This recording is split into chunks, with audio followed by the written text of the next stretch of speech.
Hello, I'm Graham Hughes. The year was 1978 and the Australian Kangaroos were off to play Great Britain. In this presentation, we cover the highlights of the first, second and third test played respectively at Wigan, Bradford and Leeds. There's Graham Eady sporting a very nice beard, which has come on a pace in the lovely cool English climate, and big things expected from him in this match. I've got to be realistic and say that I am great misgivings about this game from an Australian point of view. I believe that this England side are G'd up for a magnificent effort, and I like the amount of experience they've got in the team, with particular reference to George Nicholls and Steve Norton. Australia kick off, and Fairbairn's got possession. And in they go, and there's Fulton showing little trouble, and they drive him back 8 metres right to the quarter line. Well, Fulton certainly didn't tackle then, like a man who's got stomach trouble. A strong, hard run there from George Nicholls from St Helens, who's not unknown to Australian players. The prematurely bald Thompson getting up, and we've got some kicking there as a penalty. Penalty, quite rightly, to Australia, and I agree totally with that. Jimmy Thompson lashing out with his feet in the tackle. That's for the referee to adjudicate on things like that, not the players to resent being held in a tackle. And I hope the referee is consistent with that particular ruling throughout. The same should apply to Australians throughout the game too. First opportunity then for Mick Cronin to raise the flags for Australia. This is about 2 metres outside the 10-metre line, so it's about 35 metres out, and he's about 20 metres off centre. Quite a buzz going around the ground here, which crowd, as I mention and repeat, has built up dramatically in the last quarter of an hour. Now, for those that may be a little confused, the numbering of the forwards in international matches in England, the lock forwards are numbered 13, the second row is 11 and 12, the props 8 and 10, the hookers are number 9. Well, they're already giving an indication, this English crowd, of where their loyalties lie. Cronin. It's not there, it's too short. Fairbairn has it. In came Kerry Boustead very strongly, and he's stolen the ball from him. Australia on attack now. Olling, number 8, taking the ball up. A mighty solid defence here at Central Park. Krilic, Craig Young coming hard and on the burst. They're only about 10 metres away now. Jeff Gerard going from dummy half. He's only about 5 metres away.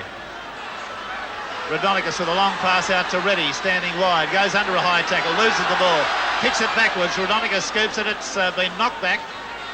The referee didn't give a clear signal to me that the tackle count resumed. There's Fulton with a bomb. The bomb's gone high. Fairbairn's flying for it, knocks it forward. It's a penalty to Australia. I think his signal indicated offside play. Yes, it does. Millwood was the man who questioned, who touched the ball in an offside position. Now this would indicate that the referee is going to be, well, he was very, very close to the action on that occasion. He was right beside the man Fairbairn, who stood under the bomb, and I've got to say, Barry, he didn't make a terrific fist of catching that one. No, he flew very high, but he didn't get to the ball very clearly at all. Well, he flew high, but his arms weren't up to receive the ball. I think it was a little bit of a negative jump, that one. He was a little bit concerned about his well-being, and who am I sitting in a safe commentary position to argue with that? He was under a certain amount of pressure. I think this is going to be a very close, tight, hard game, and I think this England side are going to take a power of beating. Cronin's kick is successful, so first blood, Australia lead 2-0.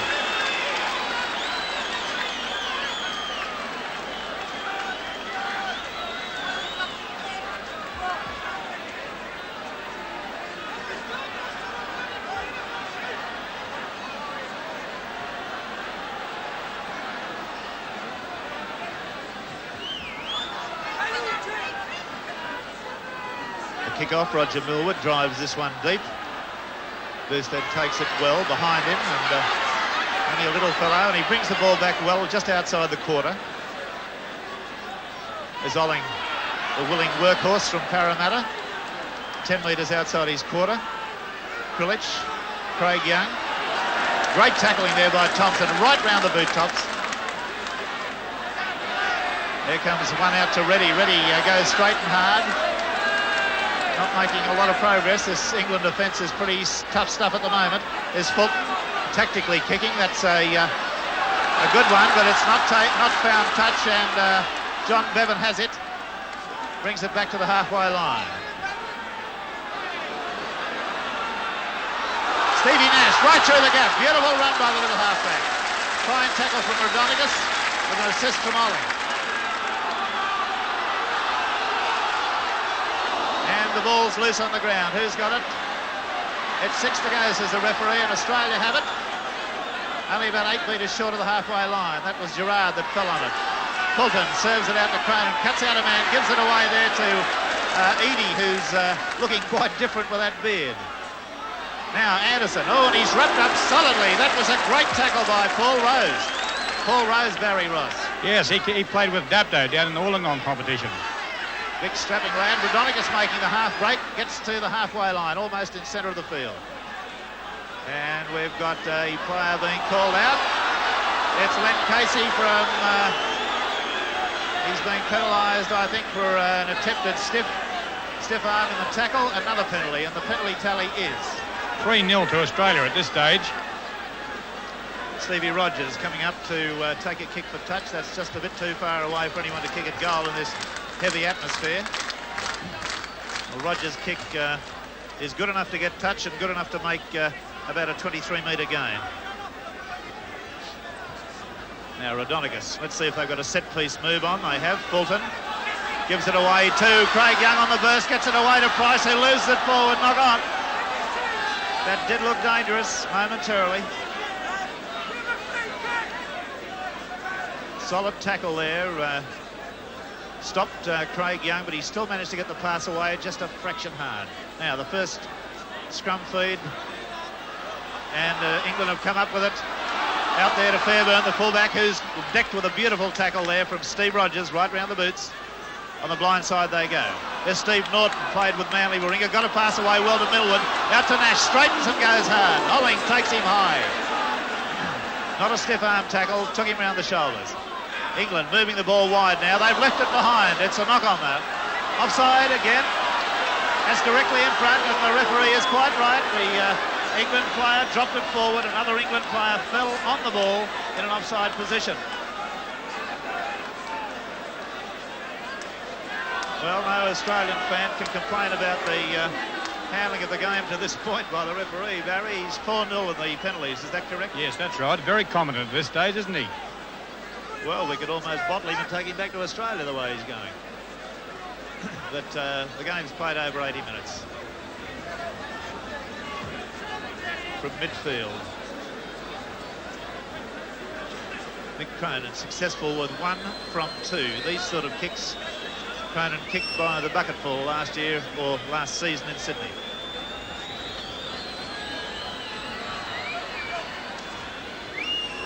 Directly in front.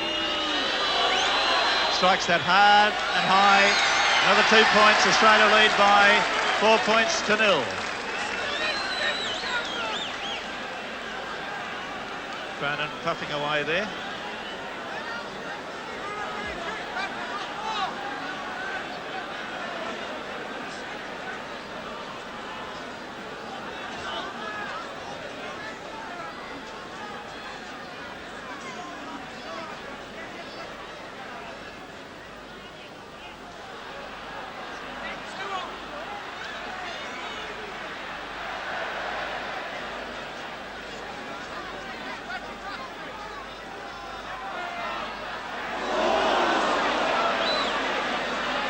From the kick-off, there's the ball taken by Boosted, and a little tiny knock-on seen by the referee there, and I think that's a good decision. It's a minute fumble. Here's the replay of this, and look at that stiff arm that missed there by Paul Rose. Anyway, the scrum going down, and there's a penalty. It's an incorrect feed by Rodonigus.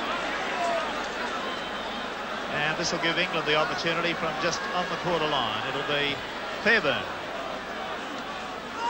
George Fairbairn, who plays for Wigan, is the one of the idols of this local crowd here. What a good crowd built up. I'd put it somewhere in the area of 17 to 18,000. He's a metre outside the quarter. He's about 13 metres in from the side. There's virtually no wind at all here. It's a windless, slightly misty day. Great day for football. I might add at this point that the England coach, Peter Fox, was asked before the game whether we could go into his dressing rooms, and he declined, which, in my view, is a great pity. Fairbairn. And successful. So the score then remains Australia 4, Great Britain 0.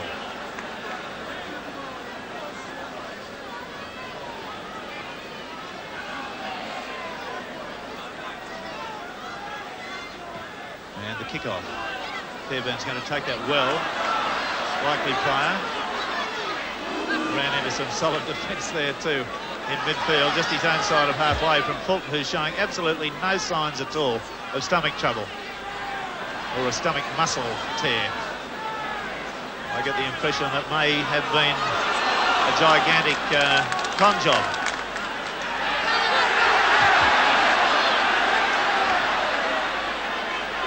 And Craig Young has been penalised for failing to get away from the tackle player.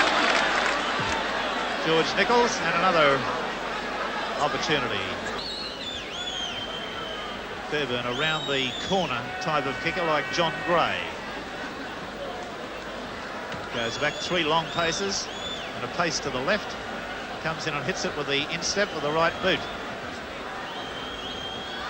And that one's got height, got distance, got everything. That's 2 magnificent points to Fairbairn. And Millwood gives him a touch of the hand, as well he deserves. It was a great goal. 4-2.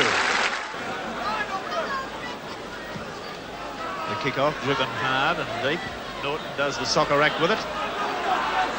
Just gets outside the quarter. Had a great time with the Manly club in Sydney when he came there. Played very good football. Thompson on the blind side.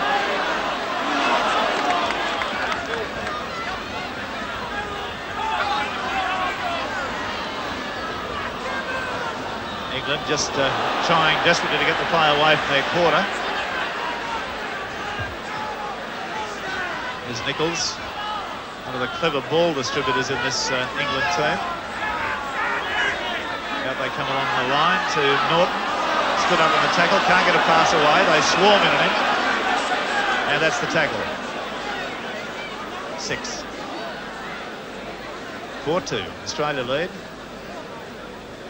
Steve Nash to feed.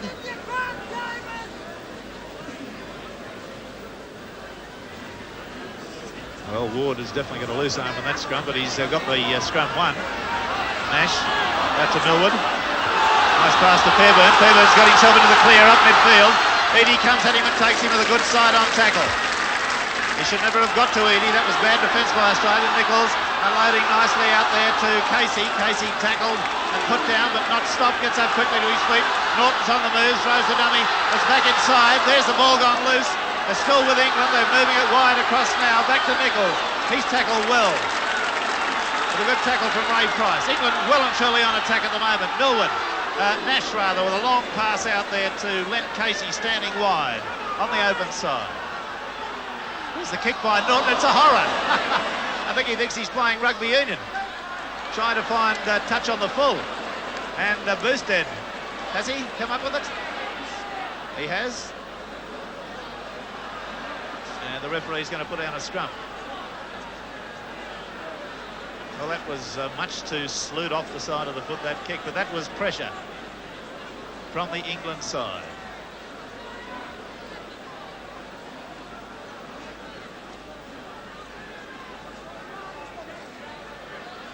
Oh, Rodonigas got away with a shonky feed on that occasion, but the referee's let it go.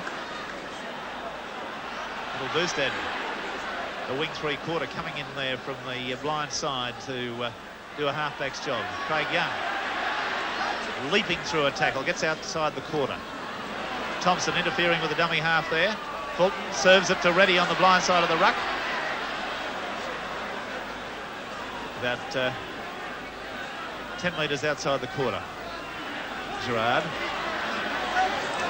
Reddy again. Not Reddy, that's Eadie. Fulton. Rogers. Quick hands. Cronin leaves it behind. The referee calls knock on. It was a bad pass. Went straight behind Cronin's head. He had all sorts of trouble to pull that one in.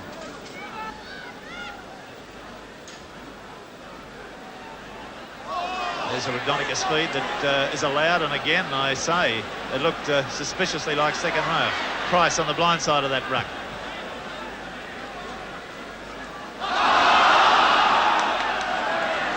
And a little tiny knock on. Fulton shows his disgust on that occasion. Not keeping the possession for lengthy periods, Australia. They're getting away with... there's a penalty. It's against a Rodonica speed. I think that clearly indicates what the referee thought of that. Well, Australia have lost possession on the first and second tackle on the last two sequences, and that's not good enough in a test match. They've got to settle the play down. I think the fact that there are 9, am I right, Barry, players in this side playing against England for the first time? 8, Rex. 8. Well, is contributing probably to some of the nervousness we're seeing by some of these young men. George Fairbairn, who's already been successful with 1 from 2, and the one that he kicked was a superb one. This is considerably shorter, a metre outside the quarter and a metre inside the 10-metre line from the sideline. Round the corner. Another great goal from the sideline to George Fairbairn, and the score then, after about 18.5 minutes of play. Great Britain 4, Australia 4. 5 minutes to go. 4-all the score. Neither side made a penalty against Rodonicus, who I must truthfully say has looked as though he could have been penalised every time he's put the ball in a scrum today. Is finally penalised, and the statistics are Barry. Scrums at this stage favour Great Britain 6-4, and the penalties are now 7-5 Australia's way. Neither side looking as though they're going to assert any supremacy in this game. The handling from both sides has been very, very marginal, and that surprises me more with the Great Britain side than it does with the Australians, who are a young lot. This Great Britain side, a very experienced team. Plenty of years in there. One would have thought they could have kept the ball for lengthier periods.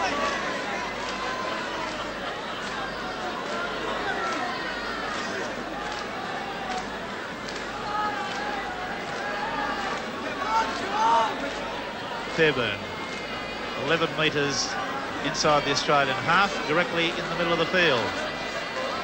He gives the ball an almighty thump when he hits it.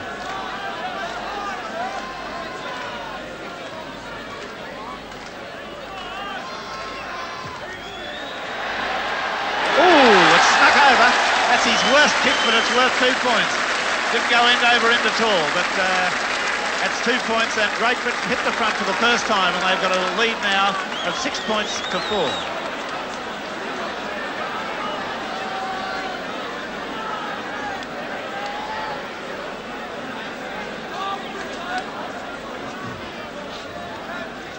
Fulton driving the ball deep again, trying to find an open space, which he has done. Well picked up on the run by Fairbairn, who doesn't go anywhere on that occasion. It's a Rogers tackle that stops his progress. Elwood. Then Casey on the blind side of the ruck, towards the quarter line he comes. Ward, the hooker. Just over the quarter. Nash throwing the dummy. He's been dangerous on 2 notable occasions. Well, Nash came round, and there's a penalty, quite rightly. Nash wheeling around, no doubt we'll see that again. Craig Young got his leg caught in Nash's body on the tackle, and then Nash appeared to lash out and retaliate.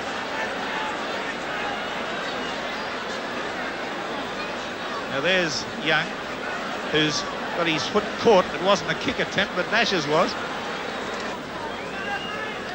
Barry Ross, an observation from you. Mick Cronin doesn't appear to be hitting the ball with his customary power. No, he's not striking the ball like he did in Parramatta, with Parramatta, I should say. I noticed before the game Frank Stanton told him to put the extra long sprigs on, and perhaps Rex, while this may enable him to hold his footing better, perhaps it's hindering his goal kicking. Well, that's a possibility. It's also a possibility that he's slightly out of form, as he has not been kicking goals the last 2 matches. He got that one well and truly into the air. It's successful.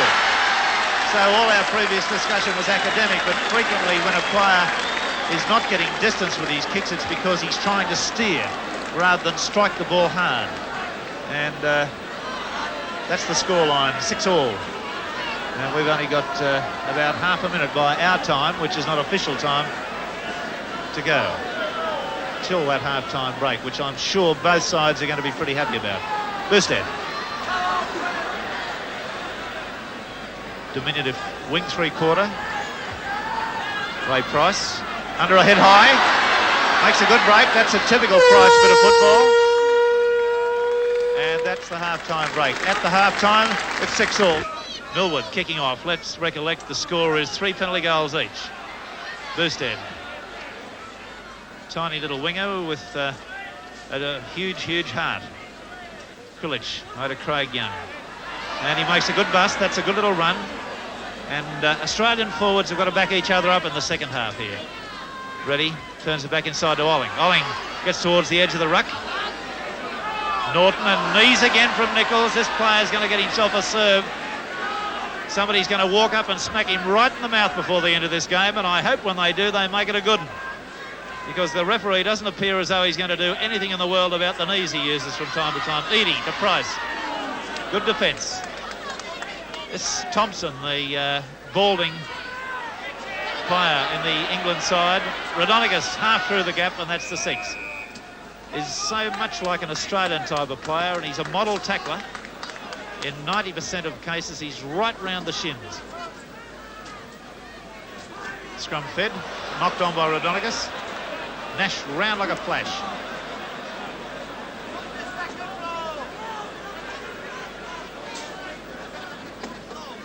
Thompson always gets up with an aggrieved look on his face, as though there's somebody done something terrible to him. There's a Fulton wrapped up hard. Little Nash round there, a great piece. Price through one, over the top, looking for support. Nobody there again. Absolutely nobody there. He stood in the tackle for 3 seconds. Krilich, Rodonigus, Fulton. Out there to Cronin, the dummy, looks inside, gets it to Eadie. Eadie on the boil, busted one, still going. He's about 10 metres now from the England quarter line. Norton was in late for that tackle. Rodonigus, underneath the tackle there goes, I think that's Gerard, fighting his way to his feet. Ready, Cronin. And great defence again by this Great Britain side. They're tackling just as well as the Australians. Fulton, up she goes. Fairburn under pressure, takes it well. Nichols came through late after that kick by Fulton and pushed him in the face as he ran away. They had a bit of a disagreement. Now it's the Great Britain side in possession, only about 15 metres from their line. Casey slowly to his feet. Ward at dummy half. Out there to quite a fleet-footed Paul Rose. He's a big fella too. Was facing anywhere but forward when he played that ball. Norton with a lovely bit of football. One-handed pass out there, but unfortunately for him, it was knocked on, and the referee has called knock-ons both ways. 10 metres, the scrum inside Great Britain's half. Oh, bless my soul. He out Rodonigus on that occasion. Norton on the blind side. And Casey. Crowd calling for the Australians to be put back on side. I must say the referee has been a bit lenient with the 5 yards. Ward comes straight and hard. The score 6-all. Nichols. Nash. Millwood. Little chip over the top. Boosted. Takes it beautifully. Well tackled too immediately by Bevan. Eadie. The big Australian fullback makes a good diagonal burst to the quarter line and settles that play down again. Gerard looking for work near the ruck. Krilic at dummy half, about 8 metres outside their quarter. Olling bleeding heavily from the right eye. Just keep your eye on that eye of his, will you? It seems to be something quite a nasty nature. Fulton, Cronin, Rogers comes inside. Magic footwork, but runs into solid defence there. Rodonigus, Fulton to Reddy. Long pass out to Boosted. Goes back inside, gets to the halfway, loses the ball. It's Australia's ball still, and should be 6 to go if they can get to it. Well, that's a bit of slack play by Australia, but they have come up with it. Rogers, Young, Fulton, Cronin. Out to Price. Price has got the half break on the outside. Gets it back into Cronin. Then to Fulton. Fulton for looking for support. Gets it out to Anderson. Anderson wrapped up 8 metres the other side of halfway. By other side, I mean Great Britain's half.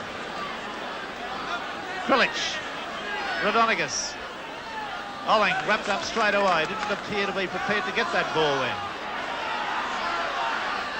Krilic. Ready. Juggles it. Back inside to Fulton, look to touch forward. The referee says play on. Still 6-all.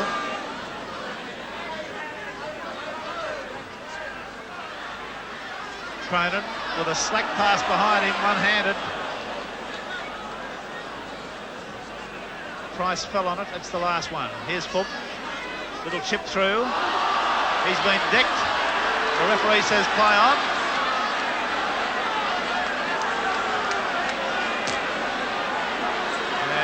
Millwood now, is it, to receive attention? Rodonigus standing there over him. The referee looking for... Now watch Fulton here. He's got the kick into the air and then he's really decked. And maybe Bobby's ability to take a dive has percolated through to England.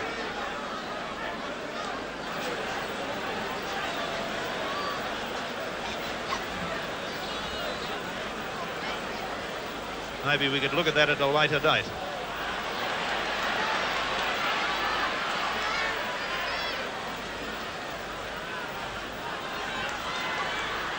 Australia in possession from the ensuing scrum.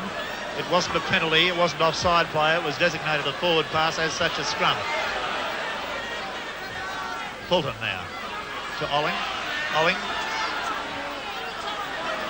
still not getting the ball away as much as he should. He should attempt to unload a little bit more than he does, Graham Olling. Gerard, who's found gaps, gets it away to Krilic. Even that sort of little bit of interchange of passing breaks the defence up. Craig Young with Fulton, ready, the dummy, and a pretty good one too, it fooled me. Last tackle coming up with the lights on here at Central Park, Wigan. Score 6-all, Fulton. Drops for goal. It's a goal. That's a point lead to Australia. They've got it 7 points to 6, and that was a calculated bit of football by the Australian side. They worked very well to a plan to work play into the middle of the field there, and it paid off for them. No tries in this match. 7-6 the score.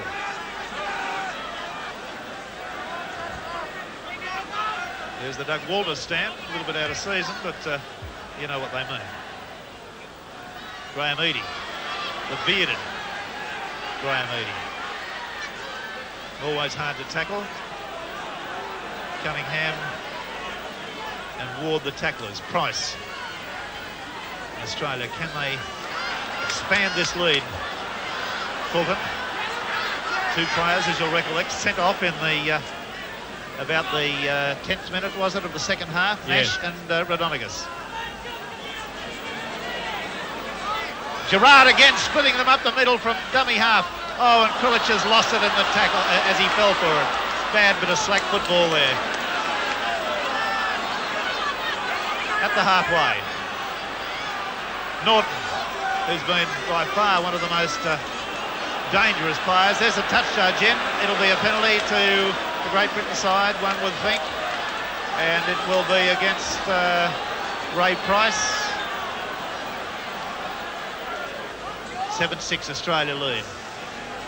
22 minutes of play in the second half gone. No tries. Fairbairn's kick is unsuccessful. It's taken well by Rogers, who evades the first tackle, evades the second, the third, and that's a good little bit of football by Rogers, let me tell you. Krilic now from dummy half. There he goes. That's the first time he's run, and it's a good run. And Krilic is showing that he's, well, not just a hooker. He can move in the open. Ready. Price coming on the burst nicely, but Reddy gets a bit of a late serve there, and down he goes.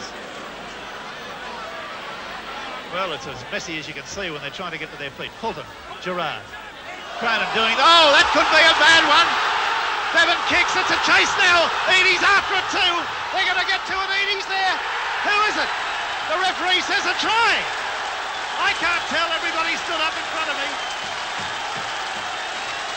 That was a bad error from Cronin, and if Bevan got to it, as the referee, who was 40 yards behind the play, and I don't blame him, they're pretty quick out the wing, if, as he agrees it was a try, Cronin's going to have the error sheet at home for him. Now watch it, he tried to quick-hand it along without actually catching it. Bevan was able to get to his left foot to it. Now the race develops. Eadie, the shouldering, and I'll give it as a try. I'll give it as a try, no doubt about it in my view. Bevan got a hand to it, and all you require is downward pressure. So while I doubted the referee's ability to see it from where he was, in retrospect and looking at it in second sight, that's a try.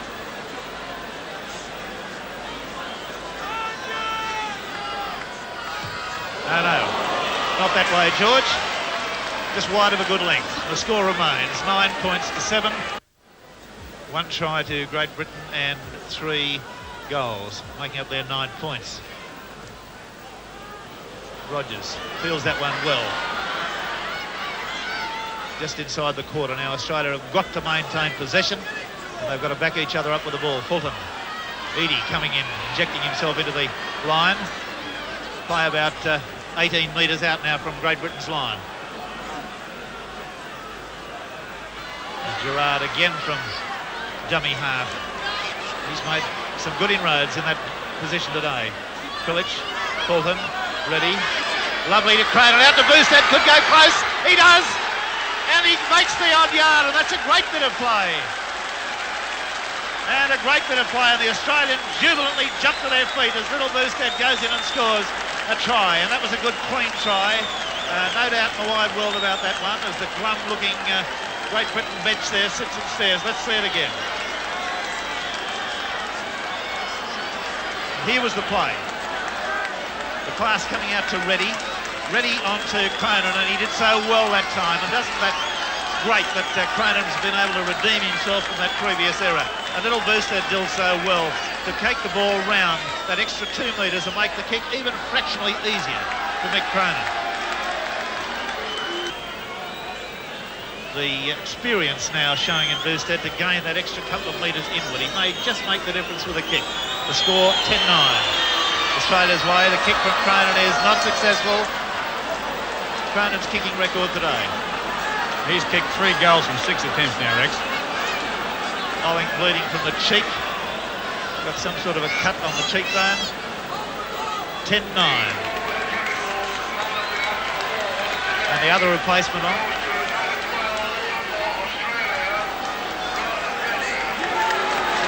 Reddy gets the award of the man of the match. As Gerard takes the kick off. Now both the replacements are on for... Yeah, Phil Hagan is the player on for Great Britain. Now who's he replaced? Well, normally he plays lock, but Steve Norton's still there. Oh, there's Thompson going to be spoken to. Nichols will be the man, I think. No, Thompson, you're right. Attempted stiff arm, was it, or used the foot? Used the foot. Thompson being penalised. I'm still in a state of shock about the two halfbacks being sent off for throwing a few punches at each other, and then you get players cautioned for kicking. I think the English player to just go off, Rex, was Len Casey, the second rower. There's Steve Neen warming up on the sideline for Australia as well. All right. We've had 31 minutes of play.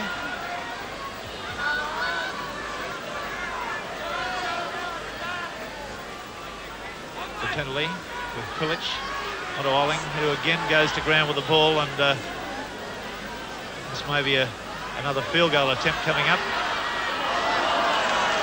As Craig Young came on and gave Nichols a nice old shoulder, knocked him out of the way. Ready, straight and hard, only about 4 metres away, and the Australian side starting to show real signs of a revival now. Fulton out to Olling, got a pass back inside miraculously to Eadie. Eadie back to Fulton, and Fulton going close, and there's Ward and Eadie. And is it a try? Fulton's been allowed a try. Fulton's been allowed a try. The Australian managers, Peter Moore and his co-manager there, are going quite, Jim Caldwell going quite ecstatic about the whole business. We'll see that again. The referee took his time to allocate the try, but it's one to Bobby Fulton. Now watch as Olling does well here to get the pass back inside to Eadie. Eadie goes so close and then unloads one-handed to Fulton. Now Fulton's strength got him to that position. He still strains and fights, and he gets the ball down, no question about it. And the referee, only 3 metres to the side, agreed with that. Fulton, I think, has closed the gate on an Australian win in this game. The kick from Cronin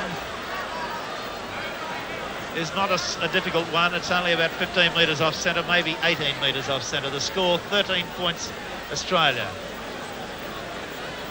9 points to Great Britain. And I mention again that Rod Reddy has been given the Man of the Match award.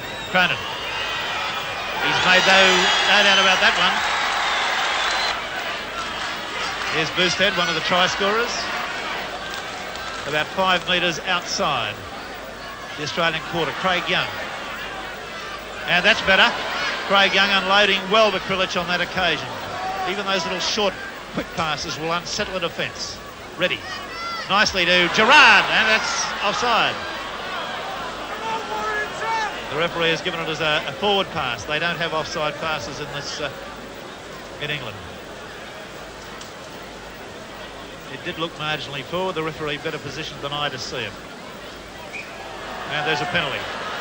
Now, I don't think Great Britain are going to take a kick at goal, unless I miss my guess. We're into the 34th minute of play. They've taken the tap. Nichols, Holmes, the new replacement players. Hogan now receiving, I believe, his first touch of the ball. Millwood, a long floating pass, rather desperation one that. They're open to be intercepted. I think Millwood has diminished in pace considerably in the last season and a half since I've seen him play. Barry Ross? Yes, that's right, Rex. Well, we were talking to Alec Murphy, weren't we, before the game, and he said that too. A lot of the snap went out of this Great Britain side when Nash went off.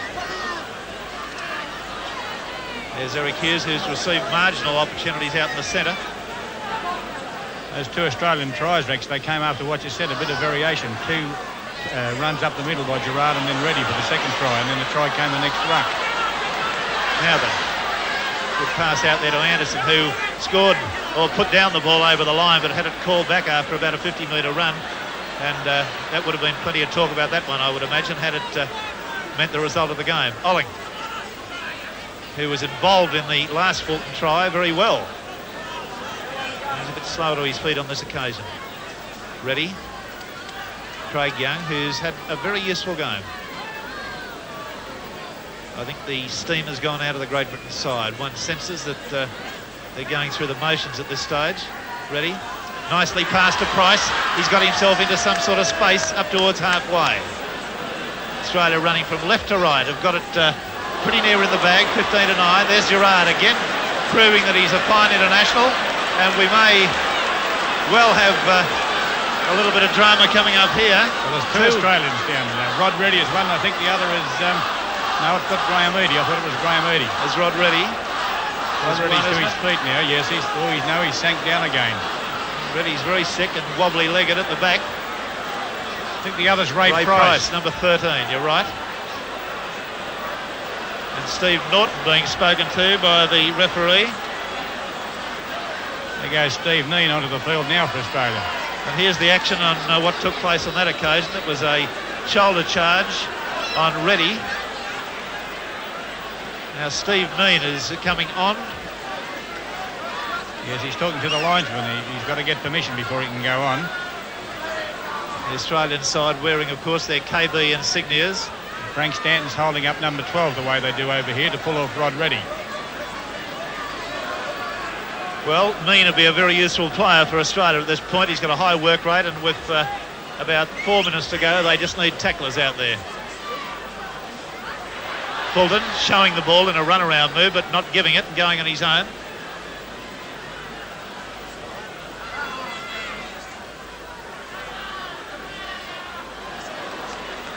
Jeff Gerard has proved a handful today. Fulton looking for a drop at goal. He's got one between the goal posts, but didn't get any elevation at all. Thompson, well tackled. Again, Reddy and Thompson getting a slight altercation there. It's no use Thompson walking after Reddy. Reddy's only interested in the fact that his side's leading at the moment by 6 points.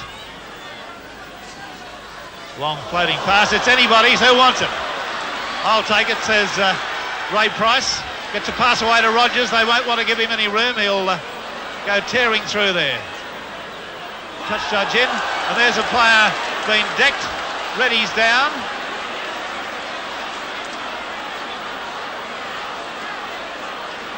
Who's that player that's been called out? I can't see it. Was Eric Hughes. Yes, well, Sydney viewers would remember that incident at the Sydney Cricket Ground when Rod Reddy was sent off for an incident with Hughes when he was with Canterbury.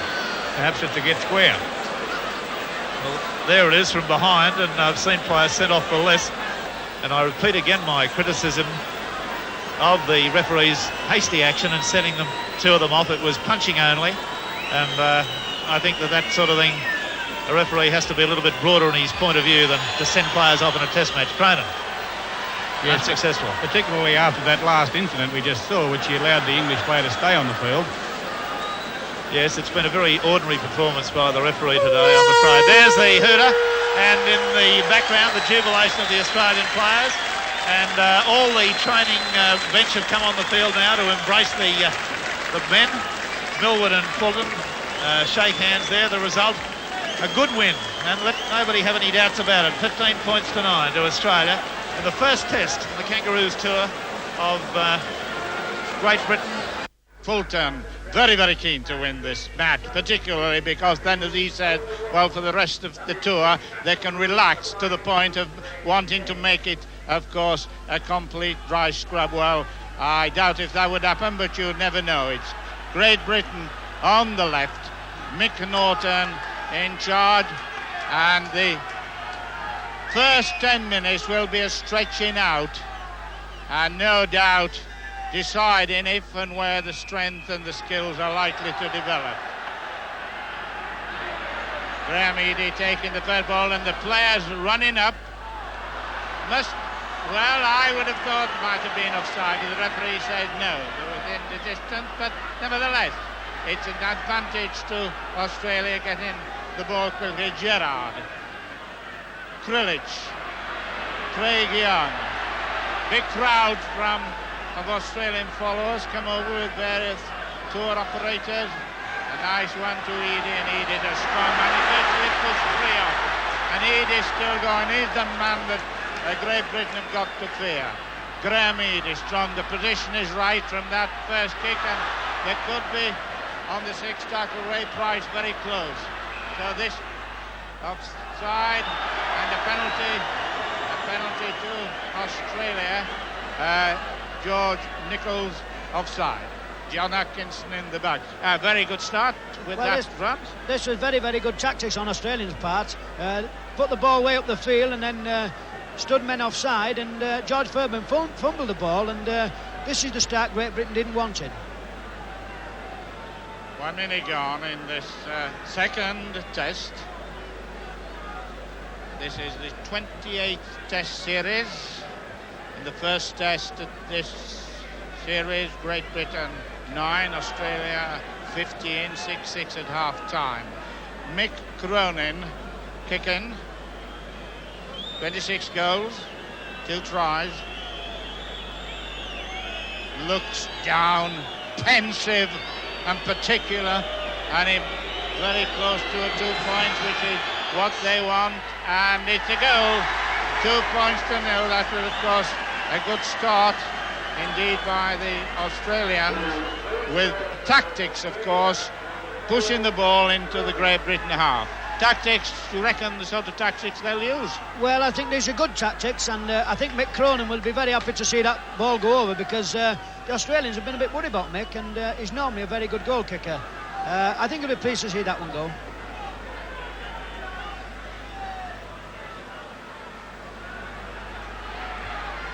Anderson, Chris Anderson, of course, experience of English league football, and this is the tactics they're going to play in the British half. That's going to be their tactics.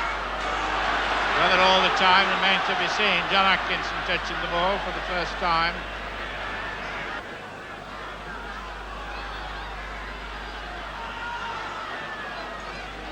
Steve Norton. Jim Mills. The first time Jim Mills has touched the ball. 25 yards line. 2 points to nil for the Australians. Big George Nichols, typical George Nichols, and somebody out.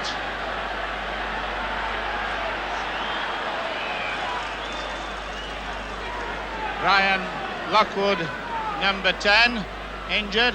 I didn't see what happened then. I followed the play. Did you see anything, Alex? Yes, there's a little bit of incidence off the ball here, and I think Bobby Fulton will be very lucky to stay on this field. Well, let's have a look at that. Look at the man in possession on the 25 yards line, George Nichols, and there he went down, but being attended to. But these are the sort of tactics, obviously, the Australians in the first quarter of an hour are going to go hard.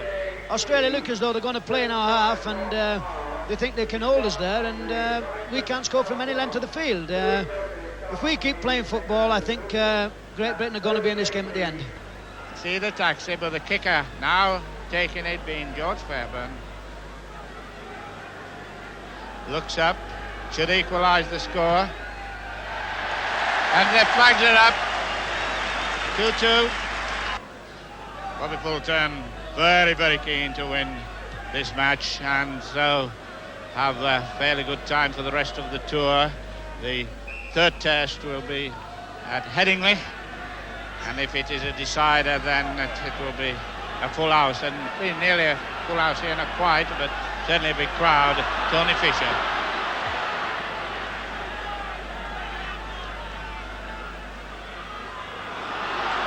George Nichols, and the referee having a word with kneeling on.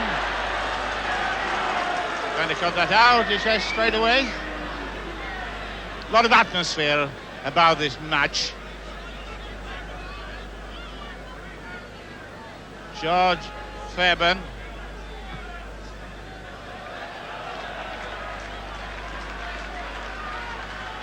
Well, this is the incident that happened. The tackle came, and down he goes, and there was somebody coming on top of it.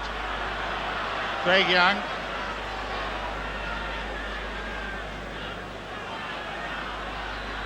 Been prepared to put the ball about. They're watching to get the ball out and give Jim Mills some work, but the Australians just line up on Mills. They know his strength. I was going to say we haven't seen much of the half-backs, but little Stephen Nash here got in a good pass then. A lot of Australian followers here. Matter of about 3,000, which says a lot for their enthusiasm. Quite a lot of ex-players brought parties. In the whites, Great Britain 2-2. Goal each. Half time in the last test it was 3 goals each, 6-6. Will there be anything break with A very good burst by Stevie Norton on the sixth tackle. 8 minutes gone on the penalty. And this George Fairbairn will be coming up, and of course just to remind you that there are international rules, and George Fairbairn to kick, you'll see it as soon as it happens. 2-2 at the moment, and yes, it couldn't be more so in the middle. 4 points to 2.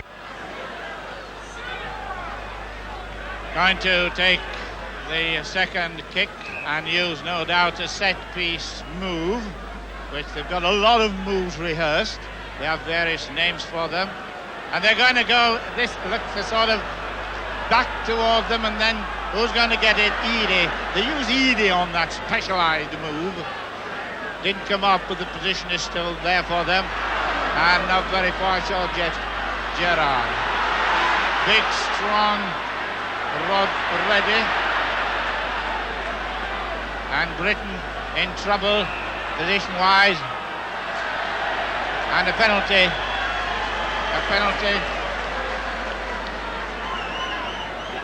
A big crowd at the Hotsell end, and a good, well, an easy goal, but a good goal. We've got a big kick, 4-4. Well, the Australian crowd, they've come from all over Australia, New South Wales and Queensland, and a very happy lot indeed at the moment, with one in the bag. With 20 minutes gone, Great Britain 4, Australia 4.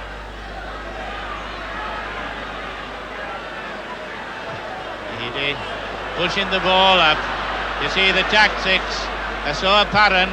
There's 3 or 4 people waiting for the reception committee, and he can't run very far, whoever it is. And there's the man Edie who can do it, Graham Edie.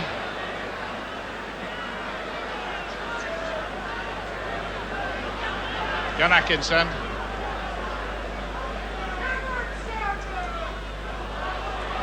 ...25 yards line. George Nichols. The last 10 minutes or so have been with Australia so far as position and aggressiveness is concerned.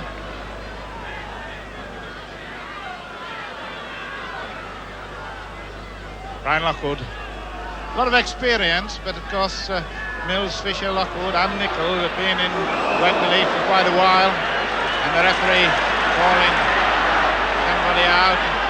Craig Young on Tony Fisher, but Tony Fisher is up and he's explaining what he mustn't do with the elbow. There he's coming on to Fisher. Well, the position here that's better for Great Britain at 25 yards line. Attacking possession. Fisher's willing to have a go, but he's very dirty forward up front. Cutting out the big fella. George Nichols. Lockwood, Brian Lockwood to Steve Norton. Les Dill.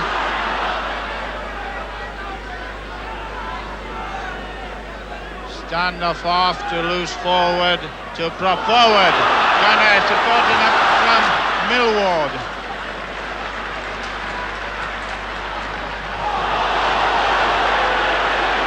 Kick, I think maybe, I don't know whether it was accidental. The test judge is in. So the test is coming for the incident. Lockwood and ready. Alex. This was a very late incident, said he'll be very lucky to stay on the field. He caught Brian Lockwood off the ball, and he looks as though he's hurt him pretty badly. He certainly deserves more than a ticking off.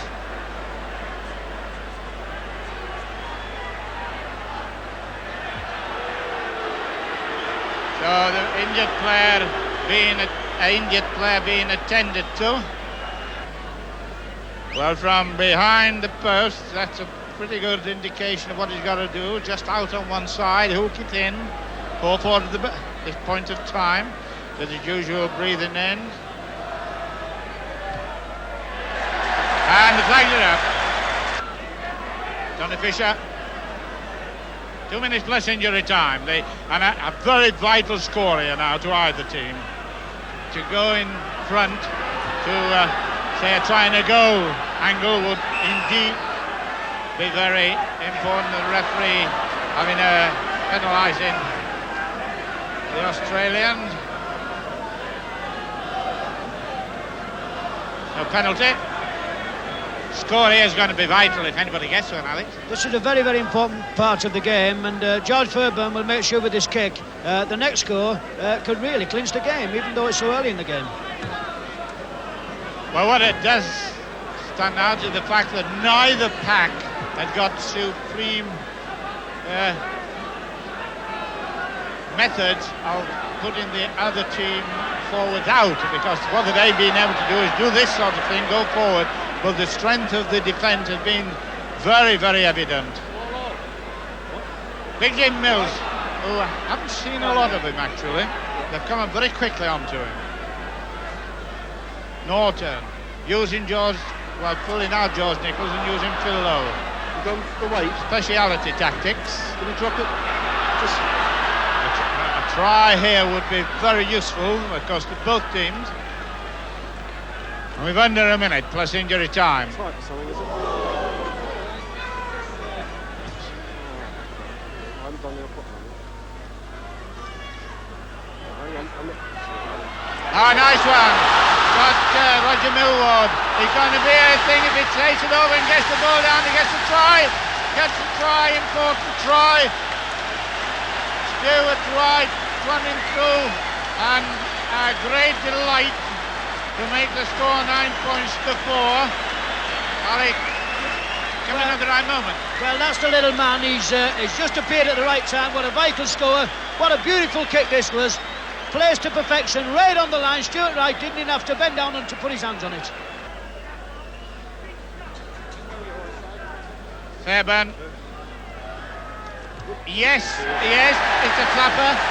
A flapper, but it goes up. 11 points to 4. And a little smile from Roger the Dodger Millward. He doesn't often really get into a big grin.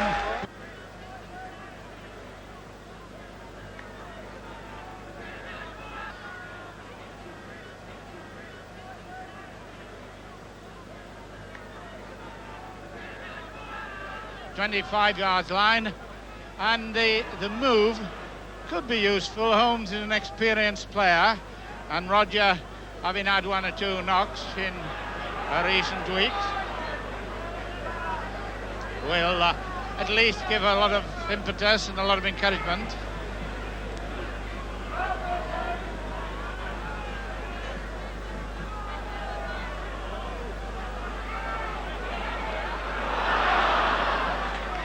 John Holmes touching the ball for the first time, experienced player. He's having his benefit here. I'm doing a show for his benefit, and I'm sure he'll be very glad to have something to show from this match for him. Chris Anderson on the left wing. John Joyner, who started to come in.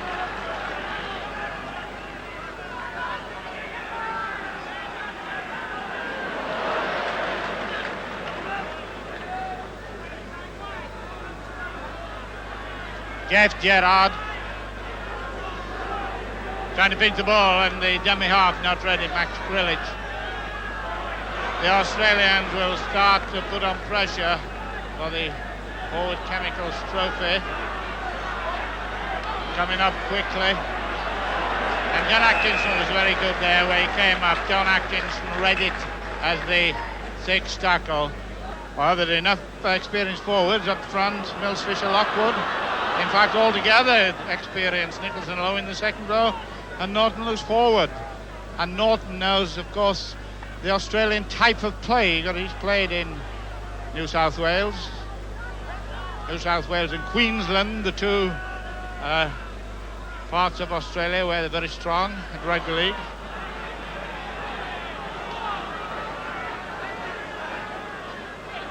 The Australians, which of course is a lot of difference in ours, they're watching this match in the early hours of the morning, although being Monday morning they'll have to go to work. not as many as if it's on a Saturday. Jim Mills. Can't get it away, but just signs of strength coming back into the forwards. Holmes, not a bad one. It'll run. It's a good one. One thing about it, not a lot of obvious chatter going on. No doubt there is a lot, but not to the referee's hearing. Mr. Norton, a very famed official from Widnes. And the penalty. They're not backing, not getting down.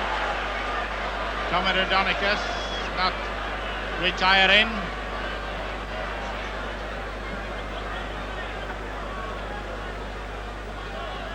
George Fairbairn kick in. George Fairbairn, 32 goals, 4 tries. 6 successes in 4 kicks he's had. Chance for a 5th one. Been on form, he has his own particular style, he breathes in, doesn't take a long kick, a little push up from the back foot, and the crowd say yes. The crowd answered that. It was a beautiful goal where in weight went and never veered except in the middle. Well, that was a brilliant goal by George Fairbairn, and it was very, very welcome for the Great Britain point of view, because this is the time to score just on half-time as you're going off and just as you come back on after half-time. Never in doubt once you left his boot. On the halfway line, Bobby Fulton and Rodonicus are talking to the referee and asking what it was all about and why Rodonicus was penalised for that kick, because that kick is a very, very vital one. They all are, I know, but that one particularly.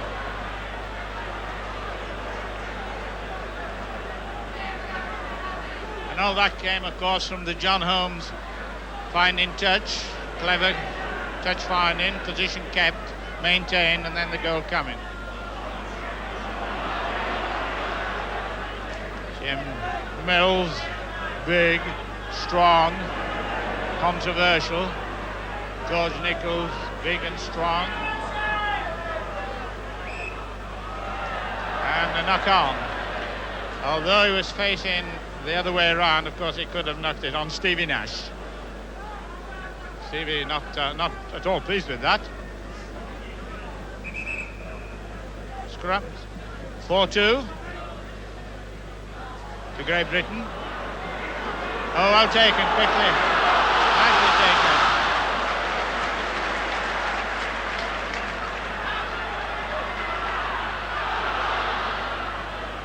John Holmes making his presence felt. George Nichols.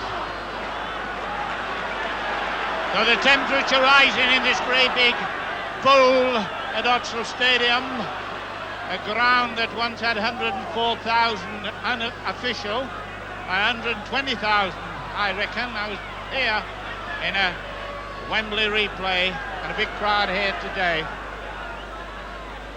13 points to 4. Fisher putting in a little crafty kick. Not a bad one, but of course the lively Graham Eady is being hauled into touch and it's penalised because he wouldn't let him get up to play the ball, and Mr. Norton said, Stuart Wright, you are wrong.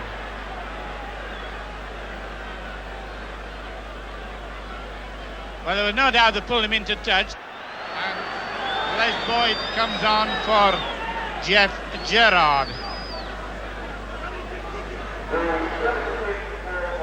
So all the subs are being used now on both sides.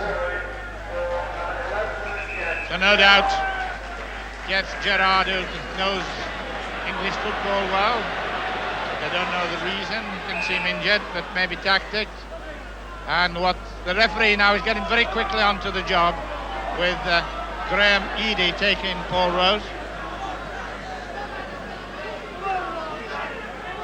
Steve Rogers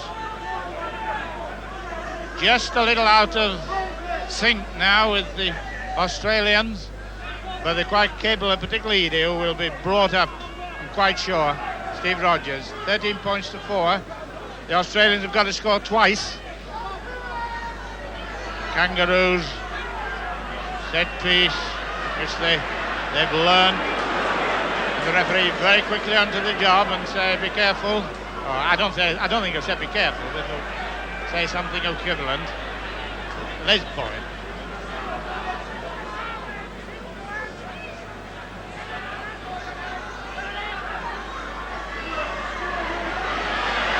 Good break with 15 minutes to go plus injury time. Shows what the Australians are capable of doing. They've still got Fulton hasn't been quite as prominent and moved in well out into the middle of the field, almost a left centre with Britain in possession. We haven't seen Dill have a long run for a while.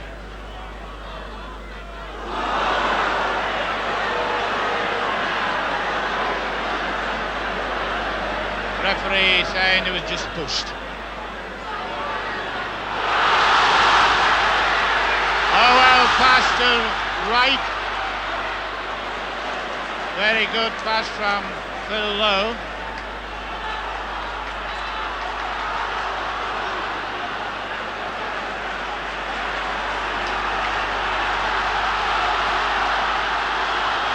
He's in, pushes them up. Pass in, but in touch. Well, John Holmes, who came on at half-time for Roger Millward, a very experienced footballer. The referee is keeping well on the job. He's keeping everything tight. And he did him, it was so tight. I thought he was Dominic Donegan was going to throw the ball at him. But he would have a nice word for him, I'm sure. John Holmes.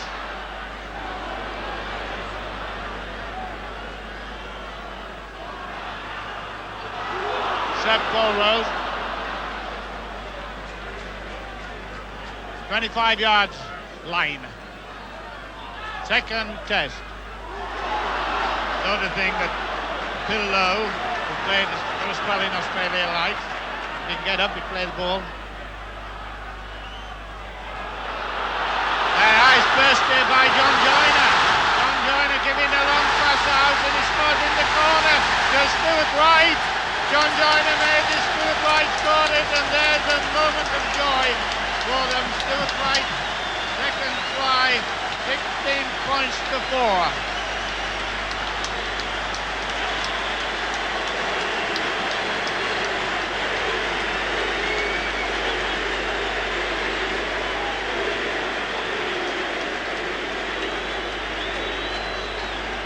Well, this is a very, very good ball from John Holmes. John Joyner does a tremendous job here. He comes inside two men, and what a lovely ball. He keeps his head and puts a ball out to Stuart Wright, who does very, very well to get in there and go over in the corner and brings it to the sticks. And he ran. And the flags are up and 18 points to 4. We get into the stage that would be a bit of a miracle now, but anything can happen in test matches. Well, this is what the rugby league football's all about. Great Britain have got the bit between the teeth, and Australia have certainly got a big task. Tony Fisher. Sense of professionalism now about the Great Britain side in more or less all they're doing. Here's he's got to go down, says Les Boyd on Phil Lowe. Paul Rose has done a lot of hard drafting since he came on. And the Holmes kick well taken, like a goalkeeper. Chris Anderson. Won't go a long way. You can sense a little bit of trouble in the Australian defensive work now with the early tries. There's just 2 tries, but unlike them, a lot of matches when teams fail to score against them. 1, 2, 3, 4, 5, half a dozen. And only had their line crossed 8 times. The green and gold of Australia. Bobby Fulton. Craig Young. Good way of getting the ball moving, but a lot of good tackling, particularly by Stevie Nash. There's a lot of work, and up and under. And there's 4-1. It's a try. Think so. It's a try to Ray Price. Yes, it's a try. Ray Price, and he went up. It was an awkward one. 18 points to 7. Bobby Fulton. Well, this is the one that it came up and it was pushed back. Let's carefully look. There were 3 or 4-1. The ball went loose and Price got it. Steve Rogers to kick. The flag's up. 18 minutes to 9 and 8 minutes to go. I think George was a little bit unlucky there. He took the ball clearly and somehow he got off balance. But Mick Norton was quite right. It was a perfectly good try. And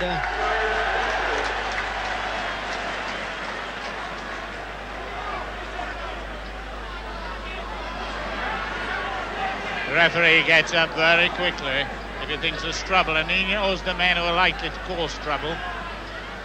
Well, not cause it, but we're at it.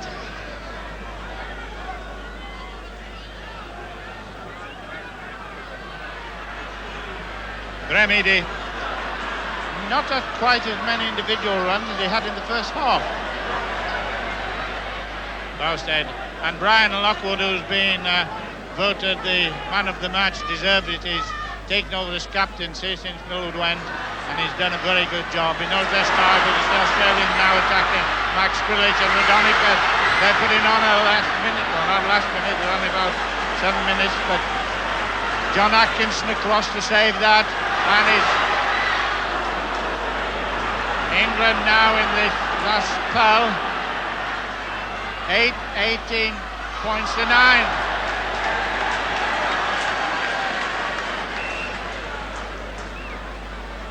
Penalty against Great Britain, the kick through. Just watch this. And obstruction, no doubt about it.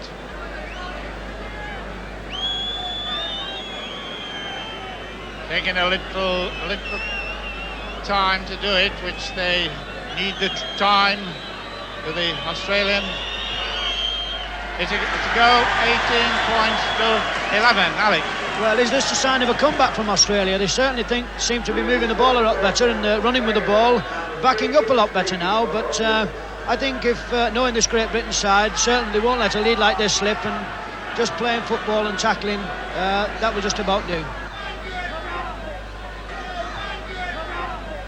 Just a little quietness in the crowd now. They've been very much on top in the situation they were in at the point of well in front at 18-4, but now 18-11. The sub, Les Boyd, needs an awful lot now of concentration by England and Britain.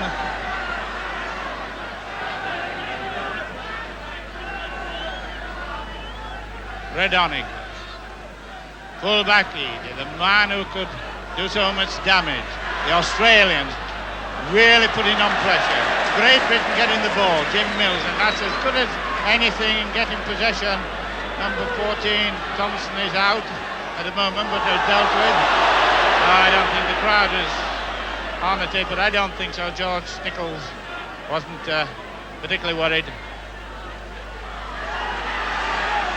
And the Australians going in 4 minutes plus injury time. 18 points to 11. Short one turned inside. Craig Young. All the Australians apart from one. Thompson has been making the attack and a good grubber. The Australians seem to be coming back into the game. Great Britain seem to be tiring a little bit, and I think time will just be about on their side, and rightly so, they deserve to win this game. Well, Alf Richard is having quite a job with Thompson, and Frankie Stanton is looking at the player who is out at this moment and is just coming round.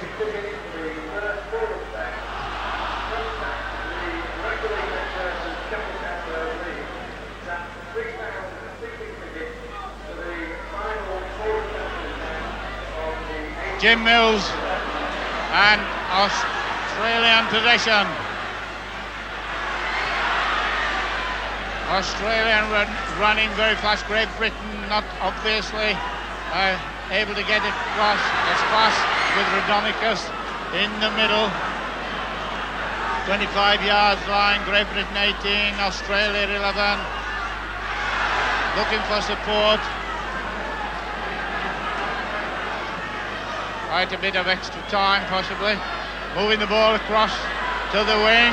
Going into the corner. Is it going in? Yes, it's going in. Steve Rogers. 18 points to 14.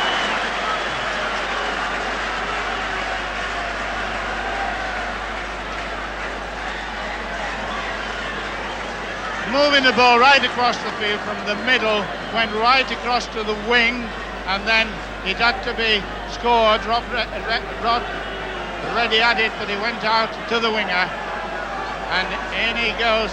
Joyner was there to cover.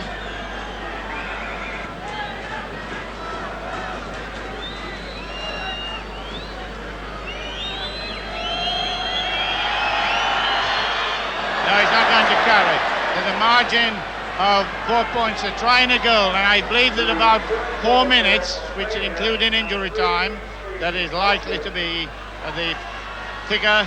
Great Britain 18, Australia 14, 2 tries each, and naturally Great Britain not hurrying. Well, this is a tactic. I don't think McNaughton allowed to get away with this, but you can't blame him for trying, and I think the tactics will be now to put the ball deep in Australian half and tackle it.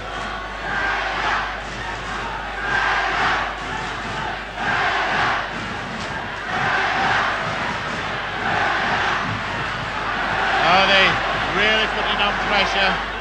Britain have got a job on their hands to keep out. 18 points to 14. Trying to goal is 5 points.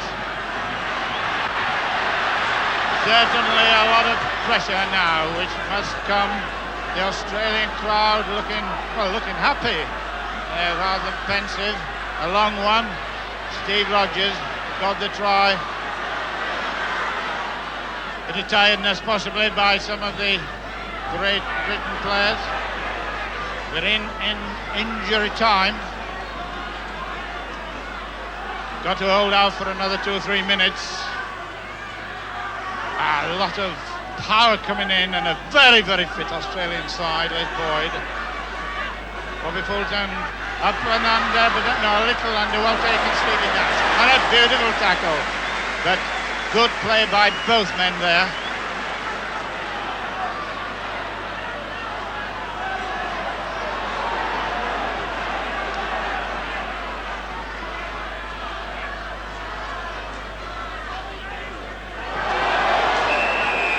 The test judge in. Who's he going to talk to?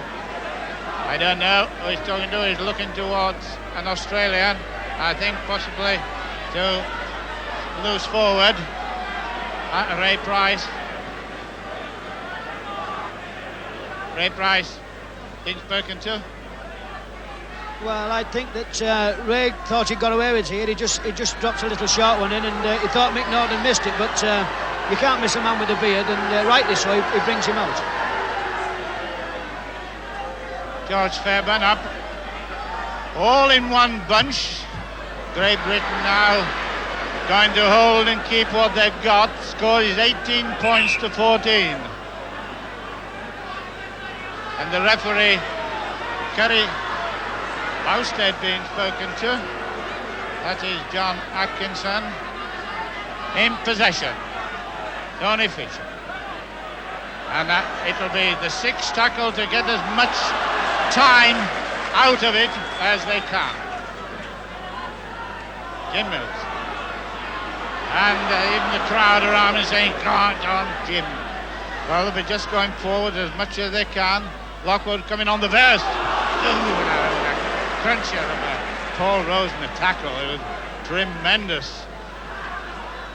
Lockwood pushing it out to Nichols. Over 2 minutes of injury time. They scored 18 points to 14. The margin of 5 points. 4 points, but they're trying to go. Could make it 19-18, 18-14. And they've made a lot of move up towards the Oxford end. Alex? Well, this is the place to be when you're playing injury time, and Great Britain's surely instructing the team. Well, injury time has gone, and that is it. The very, very hard second test, but Great Britain equal the series. They win by 18 points to 14. There's the Great Britain side. Fairburn, Wright, Joyner, Bevan, Atkinson. Bevan was a winger. Replaces Dill, who's out. Millwood, Nash, Mills, Fisher, Farrar. Farrar comes in place of Lockwood. A lot of Australians will be happy to hear that. Nichols, Lowe and Norton. Norton passed a fitness test and will play. Holmes and Rose are the reserves. The pitch is in superb condition. We've had light, very intermittent little spats of rain falling since early this morning. Leeds has experienced windy, blustery conditions for the last 3 or 4 days. But the ground should be an apple pie condition. There's the Australian side. Graham Eadie, Kerry Boosted, Steve Rogers, Mick Cronin and Chris Anderson are the 3/4. Fulton and Rodonicus are the halves. The forwards are Craig Young, George Paponis, Rod Morris, Jeff Gerard, Les Boyd and Ray Price. The referee again, Mr. Mick Norton. Fulton drives it deep down the middle of the field. Ricochet, stopped with a foot. Fairburn has it. Fulton round the legs. Rodonicus also there, fighting for a patch to grab hold of. Nichols. The penalty straight away against Fulton, I believe, for using a headbutt, was it? That's what he indicated. Pointed his finger at his head, Mr. Norton.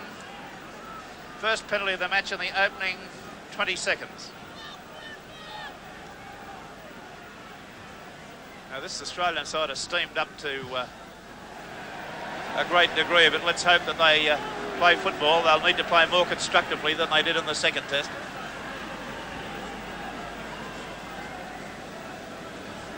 That's the end shot, looking back down the ground from the northern end. Packed audience.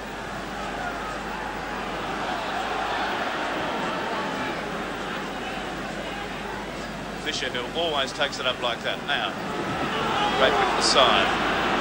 Still low.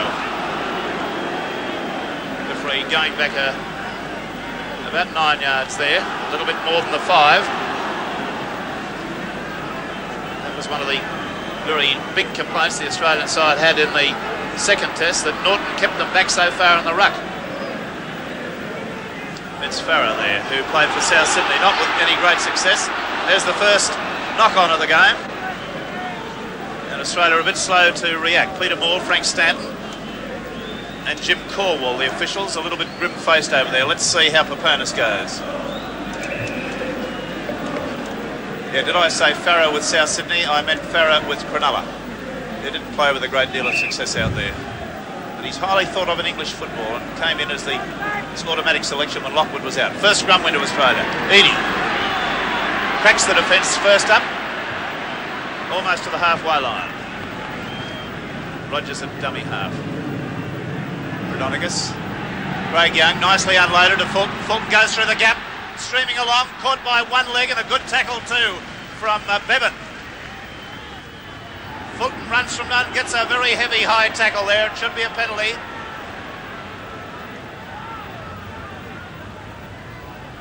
Craig Young wanting to come in and go on it.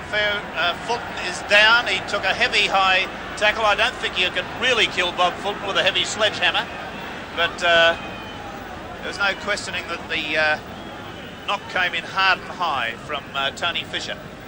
And Norton quick to indicate that he'll have no more of that.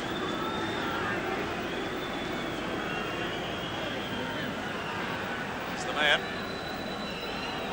talking to his captain, Roger Millward.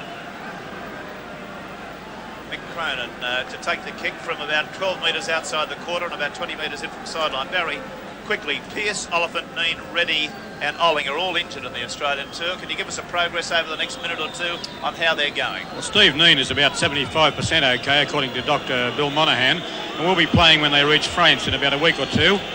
Greg Pearce is going home tomorrow night in the plane.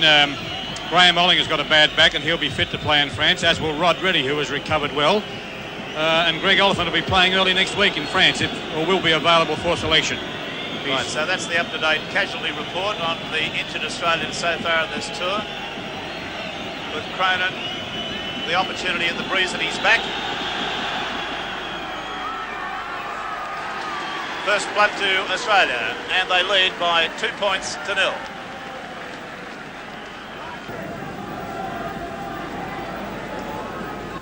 Instead, Farrell the tackler. Rodonigus, Fulton, Young, Gerard on the burst and nicely. Leponis goes to dummy half. It's Fulton. Out to Edie. Back inside to Boosted. Going nicely up over the quarter. Good bit of play there by the very youthful wing three-quarter. Rodonigus standing wide. The run around holds it. Gives it back into Craig Young. Gets a pass back to Gerard, who makes a further 4 metres. And this is much better football from the Australian forwards. Rodonigus, Fulton, Cronin. Cuts out a man. There's Edie. Edie comes into the line. Evades the tackle. Yes, he does. Still going inside the England quarter. Rogers, here's the bomb. Fulton, up they go, all onside. Fairbairn's lost it. He should be offside, that England player. It's a penalty to Australia. Quite right. The referee had no option there. Millwood came round in an offside position, fell on the ball in that position, and regardless of what he says, the England captain, he knows he was offside. Statistics, Barry Ross. Penalties favour Australia at this stage, 3-2, and the scrums are 1-1.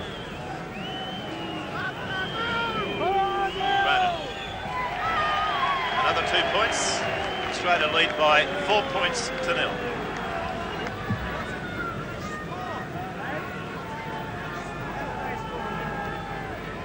Fairbairn to restart. There he goes. A long, low kick. Edie takes it on the first bounce. And well stopped there. He's just got outside the quarter. 10 metres outside. Australian forwards linking with each other a lot better, backing each other up better. That was a badly played ball, and he's called for the knock on, and there's a penalty for dissent, and they should learn. I mean, this is stupid. I thought Boyd was pulled off the ball there. In other words, I don't think he was given the opportunity to play it, but absolutely useless to open your mouth and complain. He's about 35 metres out. He's only a metre or two off centre. He's around the corner style. The breeze is coming directly into him. There's Price praying, watching the ball, or hopefully for him, going off the upright. He's hooked it badly, which is the sometimes trait of these round-the-corner kickers. So the score remains Australia 4, Great Britain 0. Boyd fighting his way through several tackles. There's the ball being lost. Well, I think in Sydney football we would certainly have seen a penalty awarded for reaching through the ruck there. But this is absurd if they're going to squander possession. Now, referee is talking again to the Australians and saying, keep your mouths shut. And he's right. It's a Rodonigus feed. And it's a clean heel to England. And the ball passed straight to Fulton. What a shocking bit of football. Well, England just as much at fault now as Australia in the business of erring when in possession first time. Craig Young. He's round about the quarter line. On the wide blind side. But watch the way they play the ball. Along the line it goes to Cronin. Cronin stood up, got it away nicely to Edie. Edie out to Rogers. There comes Boosted back inside. He's evaded 1-2, going very well. Unloads nicely to Paponis. Paponis has got men outside. Gives it away to Rogers. Rogers is up the sideline and in a touch. And there's been a forward pass, has there? Yes. Mr. Norton's called it forward. Back on the 10 metres, the Australian side of halfway. Now, there was the pass. Do you believe it? He cut out a man. I'm not going to pass an opinion on that. I was watching the actual play, but... It was a loud roar against the decision. Millwood out to Nash. Great scoring opportunity for Australia from a beautiful boosted run. Norton. Back to Nash. The referee got Australia back a pretty fair distance on that ruck again. There's Farrar. He gets heavily sorted out and loses the ball. And the referee has now penalised Australia for stealing the ball. That was against Price for going in after a tackle had been called.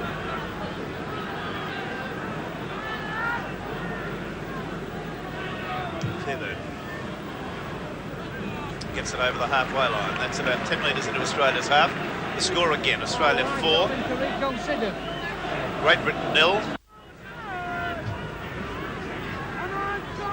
Scrum 10 metres inside. Great Britain quarter. 10 metres in from the sideline. That's Australia's ball. Rodonocus to Fulton, a run around. Fulton goes on his own. Doesn't unload the ball.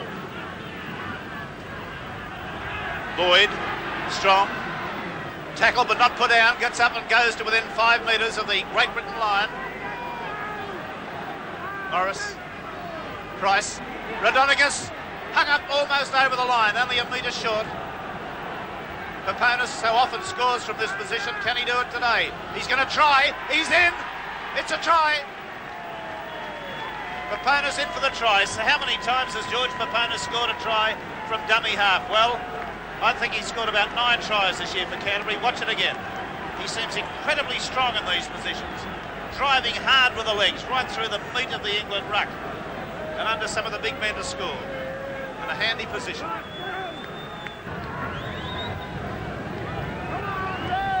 There it is. So the Australian score advances now to 9-0.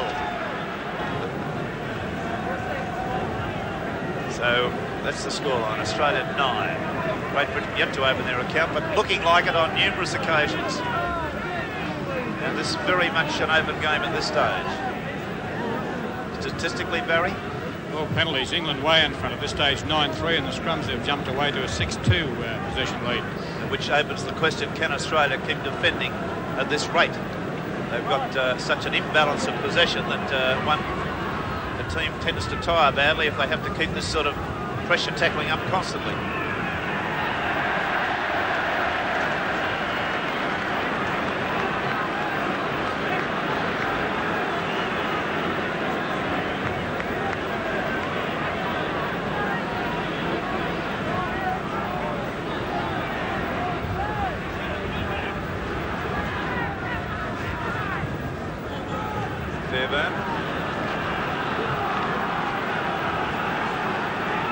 Absolutely packed conditions here. The ground a seething mass of humanity. Another tense few moments for Australia. Fisher doing his usual business of taking the ball up. I don't think I've seen him pass the ball in 3 tests. Mills coming on the burst, all 18 stone of him. Familiar to North Sydney fans in Sydney. Beautiful bit of devious play there by England to hold the ball and give it to the unexpected man, but Australia have got it, and a penalty against Great Britain, and there's an Australian Rodonocus been tripped. He gets up looking daggers at Farrar. Oh, there's a lot of little byplay in this game if our cameras are capturing all the little asides, the little cameo pieces. That penalty to Australia broke an 8 penalty sequence to England. They had the last 8 before that in succession. Right, well, it was a Rogers kick that's made some good gain. I keep pointing to this breeze. It's a substantial breeze. It's a 20 knotter, and Australia have the benefit of it. England will have it in the second half.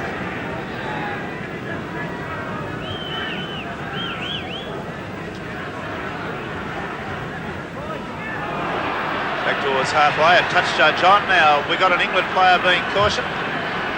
Fisher's being spoken to here, is he?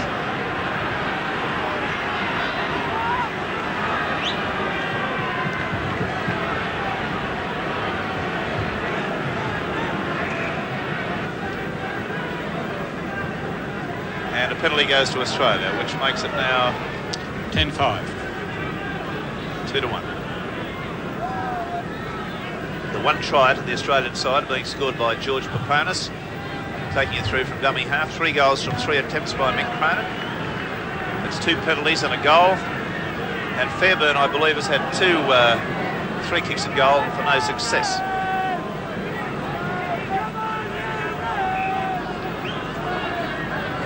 Now, waiting for a ball to come back. We've got the situation they use 1 ball only during a game over here. Now the tap move, this is an east move. Fulton takes it, goes not very far, as Lowe gets him round the legs. Rodonigas. Oh, Boyd running magnificently, he's gapped him. It's a try and a half. He's cut them to shreds. That is a crazy try. I tell you, he was like a runaway locomotive. He's torn the heart out of the English pack, and they should all get down on their knees and pray to God that they won't be castigated. I said castigated for that. Watch this. Between 2 of them, not a hand laid upon him. A slight attempt by Fairburn to put him down and underneath the post in the most incredible solo try. There was never a try on, and he just laid them open. And really, that was an appalling defensive display by the England forwards there. Absolutely horrifying. So Australia's scooting away now with time coming round towards the halfway break. A couple of minutes perhaps to go.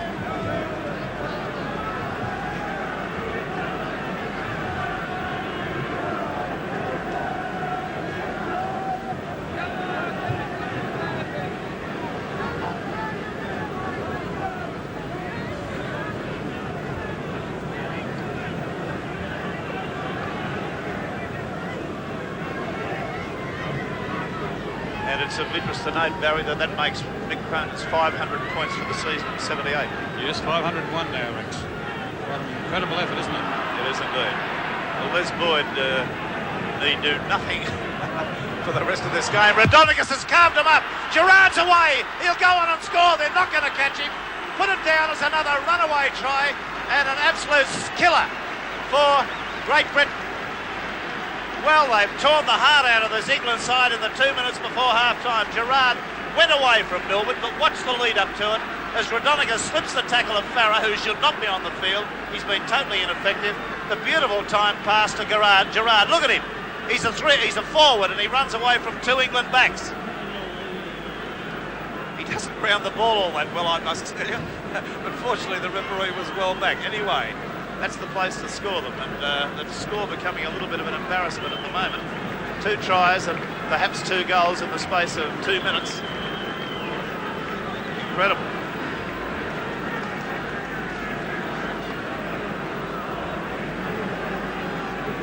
I wonder if Frank Stanton's smiling at the moment. If it is, it'll be the first time on the tour at a game. Yes. Cronin raises the flags again. That's his 5th consecutive successful kick and goal. And Australia Superoos, say their supporters. And from the kickoff, the ball goes between the legs of the Australian player. The referee has claimed a knock on. I'm not going to argue with him about that one. Could well have hit his hand, and there is a very disgruntled England coach getting up and disconsolately walking towards the dressing room without a smile on his face. The England side run off. So at the half-time break, we've got a scoreline that reads Australia 19, Great Britain 0. The scorers, Barry? Boyd and Gerard, the second rows, have tried each, and Cronin a try. And Papanis a try. Cronin has kicked 5 goals from 5 attempts. Well, Australia coming back, and I have no doubt that Frank Stanton, their coach, has hammered into them the fact that complacency would be very remiss. Possession is still one of the critical things. Australia have only won 2 scrums, and the Great Britain side have won 6. The scrum and the penalty ratio is 10-5 against them. So, with that sort of possession, Great Britain should have done a lot more. Obviously, it denotes a very fine defensive record by the Australian side. It's gone into the end goal area, over the dead ball line, a restart from the quarter line. Well, England taking full advantage of this fairly strong breeze which is blowing down along the ground. Craig Young, he's about 8 metres outside the Australian quarter. Ray Price runs from dummy half. Another 10 metres gain. Paponis, Rodonicus, Fulton, out to Gerard, standing wide, scorer of a superb first half try. On the blind side again to Paponis. They're up towards the halfway, still going. He's lost the ball. England have it. Oh, made a meal of that. Australia have got it back. Some terrible blunders being perpetrated by Great Britain at the moment. Fulton runs from dummy half. 5 tackles to go. They've got about 30 metres of ground to cover.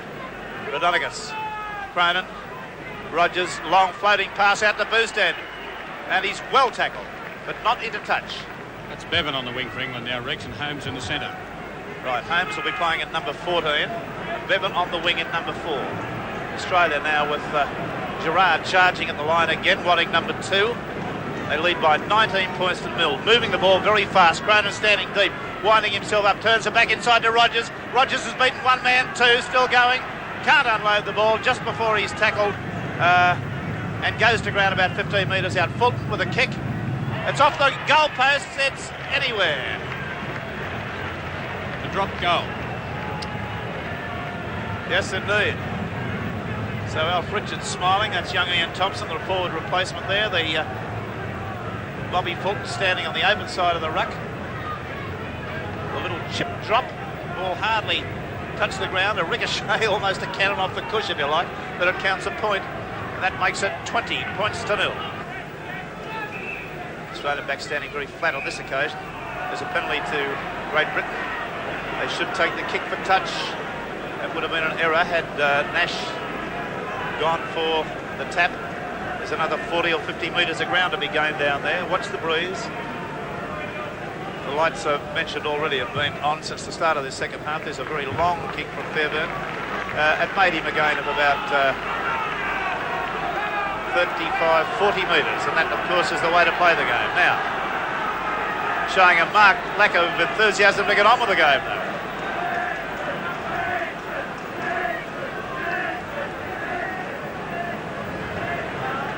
Fisher. He will do his usual thing, which is totally, in my view, negative. And the crowd are even booing the England players now for lack of, well, shall we say, skills or enthusiasm. Nash, Farah, Nash, Nichols on the boil. 10 metres out, that was good stuff. Nash, Norton, Holmes, Fairbairn, steps, goes, going nicely. 10 metres away, got the pass to Nash. Nash out to Fisher. Fisher away to Holmes, dancing but not going anywhere. Gets it to Bevan, he's caught by one leg. The pass comes back to Lowe, who's done a grubber kick, but it's gone too far.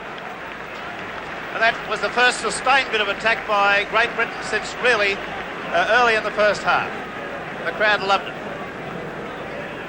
The kick dead, it gives the opportunity to Australia to get the ball back on the corner.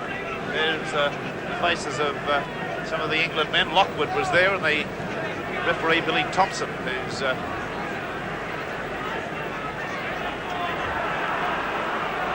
and Australia have lost possession. It's Lowe standing wide and making a lot of room for himself, and it's a great run by the big England second rower. He's torn a hole in this Australian defence. Mills, Eadie wraps him up high. Les Boyd's shoulder's gone, he's calling for assistance. Yes, well, young Ian Thompson may well get a run at this stage. Farah. Nichols, the dummy, but doesn't unload the ball. Unloads it now to Nash. Nash going well. He's only 2 metres away. The Australian defence under constant threat now in the early part of this second half. There's Nichols. Gets it away to Billwood. Billwood, the little grubber kick through. Anderson's there first, and the ball went over the dead ball line anyway. Well, Alf Richards, the trainer, coming on. There's Craig Young. Have a look through the binoculars and see if Ian Thompson's stripping, Barry.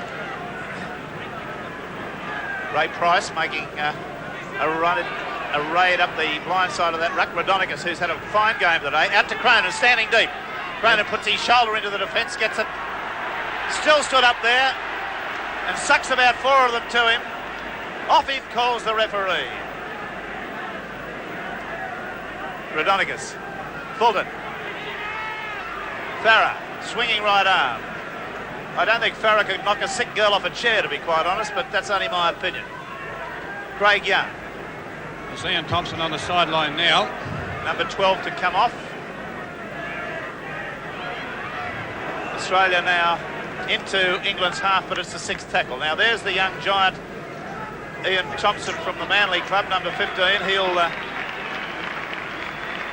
replace Les Boyd. There's Boyd, the scorer of a magic try in the 33rd minute of the first half that he'll long remember.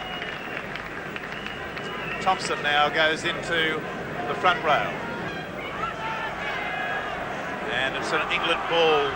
Norton standing up in the tackle there, and the England side being booed for not backing him up. Nash.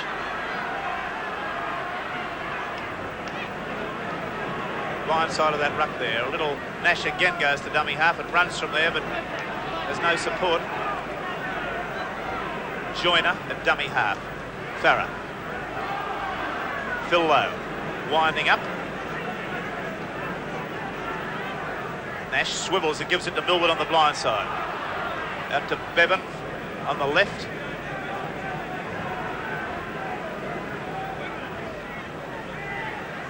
Norton. And the intercept taken by Cronin. Cronin shows the ball on the inside but elects to go on his own. Australia back in possession on the blind side. They come. Young Thompson now charging straight ahead. He should involve himself in much of the play now for a while. He's fresh. There's Gerard tearing another hole up the blind side of that English ruck. 20 points to 0, Australia lead. We've had about 8 minutes of this second half. Cronin, Rogers, the lights are on and the shadows are here fairly long at Leeds. Third and deciding test. Well, play on, says the referee. Eadie's injected himself into the three-quarter line. Running crossfield. Unloads it well. Boosted's Anderson's got it. The pass was a bad one, but he's got it. He's now been ripped off by Joyner in the middle of the field. Rodonigus. Craig Young. Back inside. The Great Britain defence under a great stretch at the moment. Rodonigus. A long pass to Cronin. Cronin straightens, goes, tries to get himself moving in a forward direction there rather than cross-field. Fulton. Eadie. Good tackle. Pulled down well by Rod Morris. Unloaded to Boosted. Good footwork, the little fella. And that's the 6th, or he's put into touch. Rose, the replacement forward, who's come on as Fisher went from the field. Mills, who's been very, very quiet all day. One good pass earlier to put a support in the clear, and that's all. Farah. Lowe. Beautiful pass to Millwood. Millwood will bounce the ball. He's bounced the ball. He's awarded a try, my heavens. Love to see that in the action replay. I'll be bound it deserved a try. I don't think there's any doubt about that, but in my view he bounced the ball. Good football from England. Everything deserved the try. Low. Eadie's tackle. Now watch closely. This is the one that's going to tell whether the referee erred or not. Does he bounce the ball at this point? It fell out of his hands. Fairburn, who's had no success at all. And continues with an upright rebound. So 20 points to 3, the scoreline with 15 minutes of the second half gone. Cronin from the restart. Played soccer. Steve Norton, who's played some soccer during the early part of his career when he was a lad. Farah.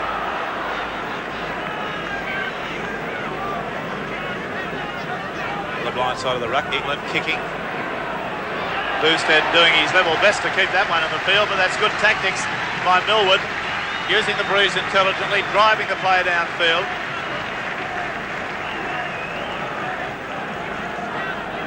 And a scrum to go down on the Australian quarter line.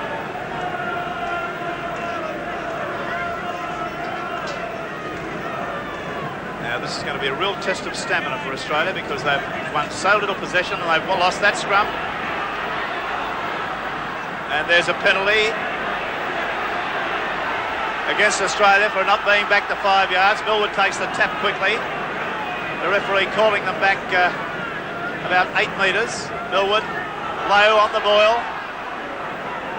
A test of stamina and a test also of character for this Australian side. On the blind side, to Mills. Mills is not going anywhere. But they should put him down. Nash. Farah. Oh, what a horror. But well picked up by Norton, who unloads nicely to Wright, who evades the fallen Rod Morris. And playing directly in front of our commentary position. Nash. Farah. Nichols, a long pass along the ground, but it's taken well. Holmes has it, the pass has gone out. He's taken it away to Bevan, and Bevan gets it down. And there's a score wide out for Great Britain after good sustained play. Now that was a good try. 20 points to 6. And Australia literally bleeding to death at the moment for a lack of possession, but watch it again. Well, the scrums are 11-2 England's way, and that's 5 this half to England, 5-0. The penalties are 13-5 England's way, 3-0 this half. Here's young Thompson charging straight ahead and gets to his feet quickly and plays it. That's what this game's all about. The run-around move with Rodonicus half through the gap. Price goes to dummy half. Left to Fulton, back to Price, the run-around. He's been a non-stop player on this tour, Ray Price. Rodonicus standing nice and deep. Out to Thompson. Thompson running off the edge of the ruck, unloads it back inside to Gerard. They're only about 15 metres away now. On the blind side they go. Rodonicus away to Thompson. Thompson unloads nicely to... And the referee has pulled it back. Eadie it was. A real forward pass, I think, Rex. Yes, well, nobody will argue with him here. Our angle just doesn't help to... he was in for a touchdown, but there's a scrum win, unusually. Rodonicus, the dummy, he's going to go in himself as he is. Oh, yes, Tommy's cut him to shreds. On the blind side, a appalling bit of defence by Norton and Nash. And there he is, the little bloke who'd rather score a try in a rugby match than have a feed, I feel. Great Britain 23, Australia 23, Great Britain 6. Ronan. Unsuccessful. The scoreline: Australia 23, Great Britain 6. Rodonicus being told to put it in again.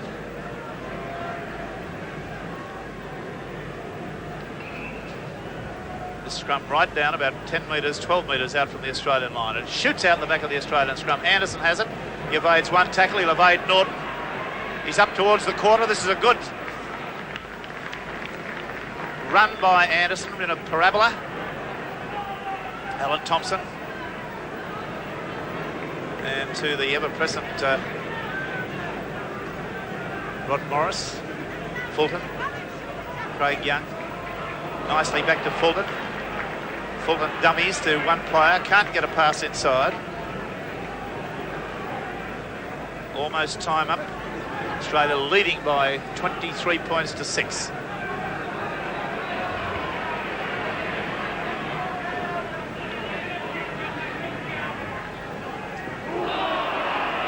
Punches being thrown there.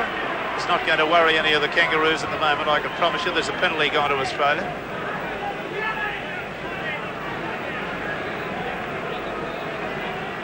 There's an old saying in rugby league circles, in sporting circles, the winners can laugh and the losers can do their own thing.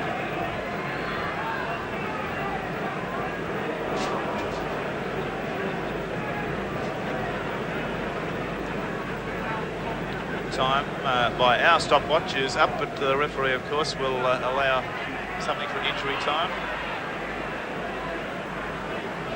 Inside the Great Britain quarter. George Papanis claiming a free kick then because the Englishmen were not back the 10. Probably remembering when Norton did that to the Australians not so long ago. And Thompson, number 15, the replacement forward. Fulton's a dummy half. Out it comes along the line, out to Cronin, turns it back inside.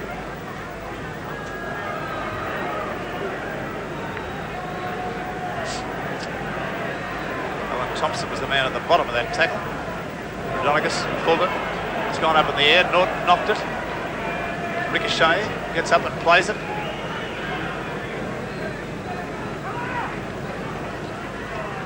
Great Britain side merely going through the motions now. They've got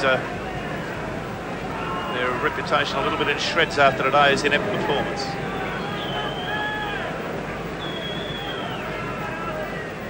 Millwood.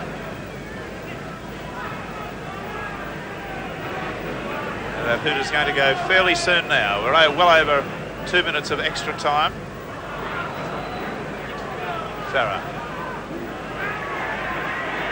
There's a bad bit of football, trying to swing the pass around, but 6 to go, says the referee. Farah. Let's see some of his ball brilliance. So, well, he did get it away well, but it was a bit hard and hit the player on the thigh, so again the play breaks down.